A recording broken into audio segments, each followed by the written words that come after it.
This video is going to be talking about the OMEA All-State Symphonic Band audition, the exercise number 2.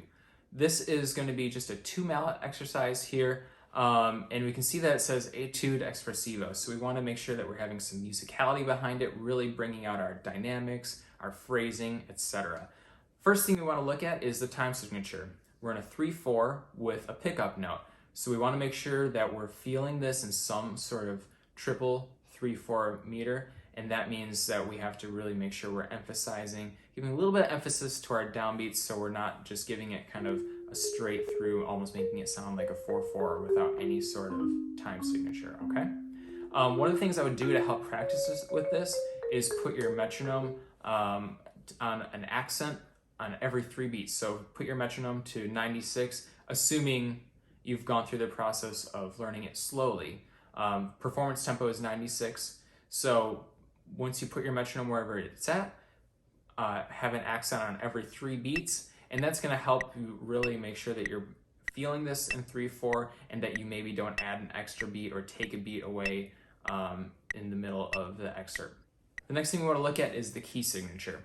So we see 4 flats here, and we could think that it's in A flat major, but actually we are in F minor. We could get into the theoretical side of why that is, but for our intents and purposes, we're just going to know that we're in F minor here. Now, what does that mean? You might be thinking, I don't know my F minor scale. If you know your A flat major scale, you do know your F minor scale. So you want to play through your A flat major scale, and then you're going to take those same notes and you're going to play it all just starting on the note of F. And that is your F natural minor scale. You want to get familiar with that. You want to get comfortable with that scale because there's a lot of what we call scalar passages where it's kind of going up and down that scale. You want to make sure you are comfortable with those notes so you're not learning each individual note, but you can say, for instance, in measure 2, we're starting on a C on beat 1 and then ending on beat 3, F. So I can just think, okay, I'm starting on C, ending on F, and I'm playing all the notes of the F minor scale in between that. That's going to make learning this piece a lot easier. In terms of dynamics, we only really have a range of mezzo piano to forte, but we also have crescendos, decrescendos throughout. So you want to make sure that you're really exaggerating those. What I do is I tend to maybe make my mezzo pianos maybe a little bit lesser than that, so that way my dynamic range is a little bit more open and bigger, so my softs are a little softer, my louds are a little louder, and that makes things a little bit more musical and expressive.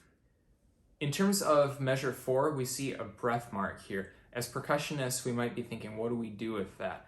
We're going to treat it the same way a wind player would. So when a wind player gets to a breath mark, that's a cue for them, like that's an okay place to take a breath so they can start the next phrase. First, we're going to do the same thing. If we were rolling, generally we would try to roll throughout the whole second beat, so all throughout beats 1 and 2. But for here, we can cut it off just a little bit early and then re-attack on beat 3. So that's how we're going to approach this. Just a nice little pause right in between the end of beat 2, beat 3, and then re-attack on beat 3. Make sure you're paying attention to your articulations, your accents, your tenutos, your staccatos. Accents we've probably all played before. For me, I'm approaching those as putting a fair amount of velocity into the bars so I can get a nice strong attack. Specifically, a good place to talk about this would be on the rolls in the second line, in the very middle of the bar when we're at forte, giving a nice strong attack to those rolls so that I can have a nice strong articulation.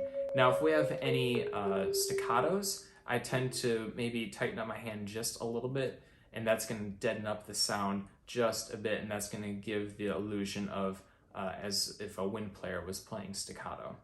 And lastly, the tenutos, any of the small lines that you might see above or below the note, depending on the flag, where the direction of the flag.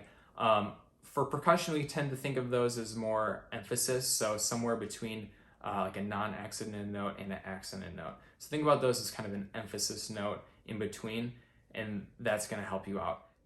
One of the last things we'll talk about here is your roll speed, making sure that it's blended. You don't want too fast of a roll, you don't want too slow of a roll. You want just the right speed. And it changes when you're going up and down the instrument. So the higher on the instrument, the faster the speed. The lower on the instrument, the slower the speed, okay? So that's gonna be kind of like a guess and check, and until you get really comfortable with your rolls in the instrument, you just wanna make sure you kind of have an idea of what that roll speed is gonna be when you get to those notes. Speaking of which, the last note is a roll. You wanna make sure that you are rolling at the right speed, so you have a sustained sound and it's not too fast, too slow, but it's also a fermata, and you want to make sure that you're holding it for at least 3 beats.